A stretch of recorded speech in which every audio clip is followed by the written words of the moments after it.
हम और आप तो शायद नहीं देख पाएंगे कि कल क्या होगा, लेकिन इनकी नजर में होता है और वो देख पाते हैं कि आगे आने वाले दिन कैसे होने वाले हैं। तो इनको एक ईश्वर का दर्जा दिया जाता है। मैं ऐसा मानता हूं कि आप लोगों को एक ईश्वर की तरह त्रिलोकचंद जी आपके सामने मिले।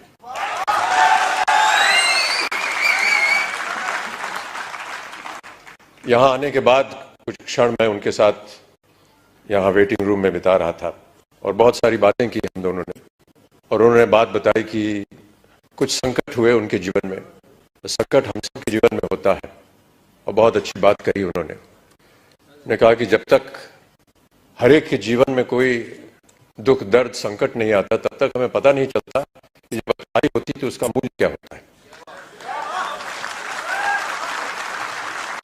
और मैं इस बात को भी मानता रहा हूं क्योंकि मेरे जीवन में भी कई ऐसे क्षण आए जहां पर मुझे संघर्ष करना पड़ा। कई बार हताश होकर के मैं पूज्य बाबूजी से, जब वो जीवित थे, तो उनके सामने जाकर के कहता था कि बाबूजी जीवन में संघर्ष बड़ा है।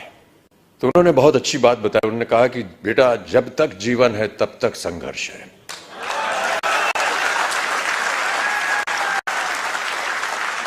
और आप भी मान लीजिए कि आपके जीवन में प्रतिदिन प्रति क्षण ये संघर्ष रहेगा, और आप लोगों को वादा करना पड़ेगा कि ये संघर्ष में आप लगे हैं, आगे भी आगे आप संघर्ष करते जाएंगे, ताकि जो भी कार्य आप उठाएं उसमें वो संघर्ष जो है वो नजर आए। जिस दिन लोग आपके संघर्ष को सम्मानित करेंगे उस दिन आपका पदार्थ जो है वो ऊंचाइयों पर पहुंच जाएगा।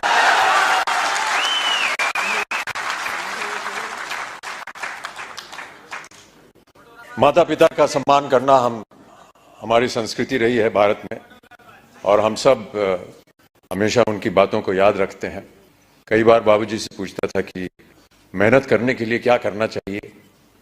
उन्होंने कहा कि काम करना चाहिए और समय से काम करना चाहिए।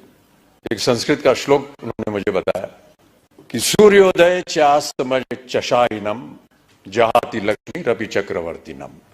माने ये कि सूर्य उदय होने से लेकर के और अस्त होने तक जो इंसान सोता है, वो चाहे चक्रवर्ती राजा भी क्यों ना हो, उसकी धनराशि जो है वो गायब हो जाती है।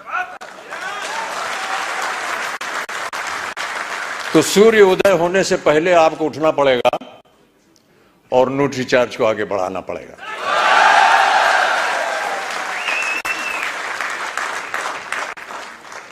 हनुमान जी की एक कथा है। हनुमान जी ने कहा था कि ईश्वर से कि हमको शिक्षा प्राप्त करनी है, ज्ञान प्राप्त करना है, क्या किया जाए, किसके पास जाए। उनसे बताया गया कि आप सूर्य के पास जाइए। सूर्य देवता जो है वो ज्ञान का भंडार है, उनके पास आप जाएंगे तो वो आपको ज्ञान दे सके। तो हनुमान जी गए सूर्य देवता के पास। तो सूर्य देवता ने कहा भैया मैं तो चलायमान हूं, चलता रहता हूं, कैसे तुमको शिक्षा दूंगा मैं।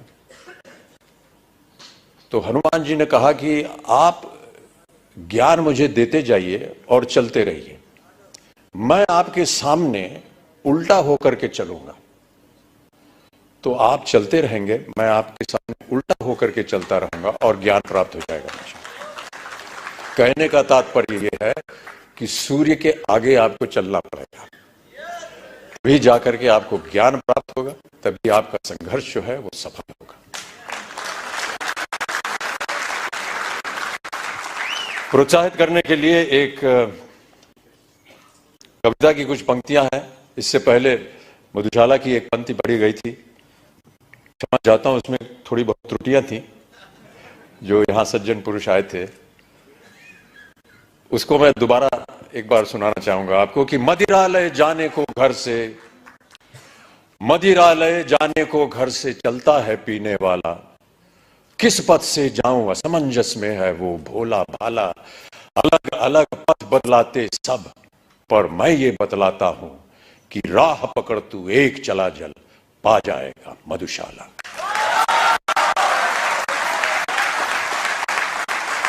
एक और बहुत सुंदर कविता है, उसके कुछ क्षण पढ़ देता हूं आपके लिए।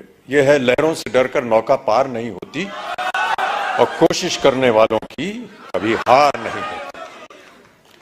नन्ही चींटी जब दाना लेकर चलती है चढ़ती दीवारों पर 100 बार फिसलती है, मन का विश्वास रगों में साहस भरता है, चढ़कर गिरना गिरकर चढ़ना न अखरता है, आखिर उसकी मेहनत बेकार नहीं होती, कोशिश करने वालों की कभी हार नहीं होती। तो आपकी कोशिशें हमेशा बनी रहें। आपका सहयोग रहा है। जिनको भी आज पुरस्कार दिया गया है उनको मैं अपनी ओर से एक खास बधाई देता हूं और उम्मीद करता हूं कि इसी तरह हर कार्यक्रम में आपके साथ जब मैं आऊं तो और भी लोग पुरस्कार प्राप्त करने के लायक हों और मैं उनके साथ उन्हें पुरस्कार दे सकूं, उन्हें प्रोत्साहित कर सकूं। अंत में जाने से पहले बाबूजी की एक और कविता की कुछ पंक्तियां आपको सुनाना चाहूंगा। इस कविता का शीर्षक है अग्निपथ। अग्निपथ बाबूजी ने लिखी थी उस जमाने में जब भारत अपनी स्वतंत्रता के लिए लड़ाई लड़ रहा था अंग्रेजों के खिलाफ। तो भारत की जनता को प्रोत्साहित करने के लिए उन्होंने ये कविता लिखी थी। लेकिन मेरा ऐसा मानना है कि ये एक ऐसी कविता है जो हर क्षण, हर वर्ष, हर युग में उसका एक ही मायने निकलता है, प्रोत्साहित करती है जनता को। तो आपको भी मैं प्रोत्साहित करने के तौर पर अग्निपथ की कुछ पंक्तियां सुना देता हूं कि अग्निपथ अग्निपथ अग्निपथ, वृक्ष हो भले खड़े, हो बड़े हो घने, एक पत्र छाह भी मांग मत मांग मत मांग मत, अग्निपथ अग्निपथ अग्निपथ। तू न रुकेगा कभी, तू न मुड़ेगा कभी, तू न झुकेगा कभी, कर शपथ कर शपथ कर शपथ, अग्निपथ अग्निपथ अग्निपथ।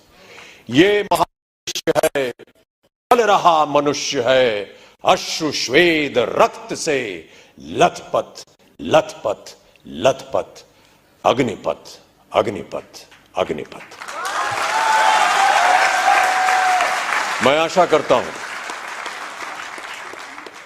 कि आप सब इस अग्निपथ को स्वीकारें और इस पथ पर चलकर अपने श्रम से, अपने कार्य से इस अग्नि परीक्षा को पार करें और आरसीएम को और न्यूट्रिचार्ज को एक ऐसी ऊंचाई पर पहुंचाएं जहां विश्व भर में इसका नाम हो। बहुत सारे पुरस्कार इसको पहले भी मिल चुके हैं, लेकिन पुरस्कारों से ज्यादा हमें मेहनत करनी होगी। पुरस्कार मिलते रहेंगे, आते रहेंगे, लेकिन सबसे बड़ा पुरस्कार वो होता है जब आपको अपने मन के अंदर ये सांत्वना मिलती है कि हमने जो